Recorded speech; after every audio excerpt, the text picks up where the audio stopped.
Hello and welcome to the 6th installment of Jerps in Progress. It's been about 2 months since the last episode, so I do have some things to share. This first one is not one in progress, it's been finished, but are they ever really finished? Yes, they are. This one is finished. I'm done with it. Let's look at it. So this is the Rock Hobby Magnum Ford F1 1940 whatever. So first you can see I painted it red oxide primer. I added a little wood to the bed. It's just a strip of thin hobby plywood I cut down, and then I stained with some rubbing alcohol and black India ink, and then the shiny stuff there is just foil tape I stuck down first to kind of give the illusion of those bed rail wood holder things. Really nothing fancy, but gives the look. And the wheels really make the look. Those were made by Ampro Engineering, and he sent me over some resin versions of it. Hopefully they'll be available in their Shapeways store sometime, but they're really cool. A little separate hubcap. And oh yeah, I swapped out the running gear, axles, transmission from an FMS FCX 24, so I was able to fit in the 2-speed and the portal axles. So it fit without much trouble. The axles themselves, really nothing to it. Just swapped them out, swapped over a little bit of the hardware for the links, and that wasn't that bad. The servo on axle fits just barely between the frame rails. Limits a little up travel, but it still gives full articulation, just not full compression of both, but whatever.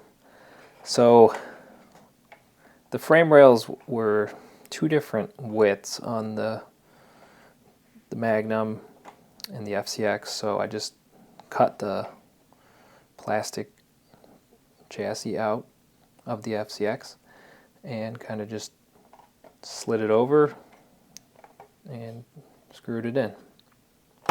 A little clearancing was necessary for the floor, but you can see a little bit of that hole cut out, but you can't even tell when you look inside. And if I had a driver in there, it'd be even less noticeable. So turned out cool. Looks like a 4-wheel drive conversion for one of these old trucks, and it drives much better with the 2-speed and the slightly more powerful motor from the FCX. And then we have another little tiny thing that I've built. I did make a little running video on it. It turned out kind of cute. This is another one of those Hobby Plus CR18P rock van. So I made it a punk rock van. Haha. I have a little Milo driver, and everything sucks. So I just made a little punk rock van for one of my favorite bands. And then I designed and printed this little floor piece and these inner fenders just to kind of close it up and make it less see-through. So that's a fun one to drive. And here's one that's coming back to me from some time. I did do a video of me building this body a while back. So can anybody guess?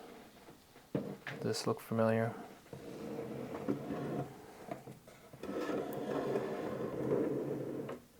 What is that? It's a crazy car. So you may recognize this from Scale Builders Guild's channel.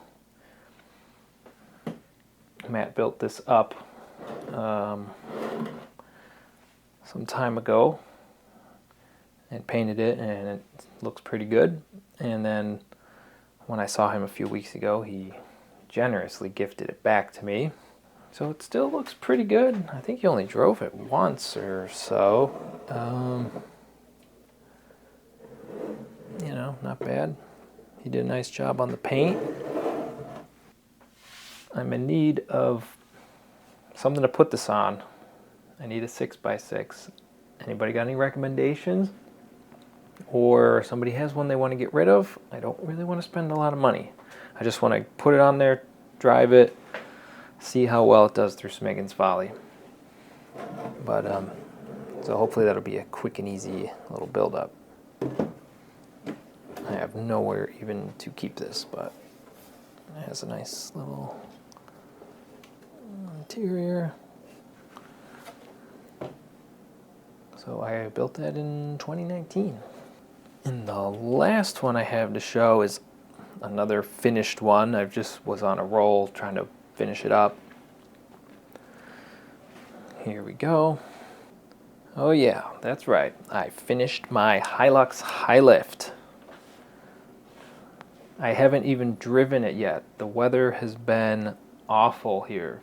It's like winter came back. It's been in the 30s and raining for like a week. So I sprayed some OEM Toyota cement and I topped it with some 2K clear. I finished it pretty much as per instructions. I added these stripes that I've had in a box for years. You know, I didn't even fill the extra body holes. I just kept all of the weirdness just as God intended. I did not run the stock wheels and tires because the open kit that I got didn't have them in them still. So I put on some period correct, like 2008 or 9 Proline flat iron, and then some axial 8-hole beadlocks from way back then too. I'm really stoked on how this came out. Can't wait to drive it in the nice dry weather. So I do like the flat irons on there, but I kind of want to put on a new set of those RCU 4-wheel drive Mickey Thompson looking old school things they just came out with. Those would look pretty cool on this high rider, this high lift thing. Yeah, anyway, thanks for watching. See you next time.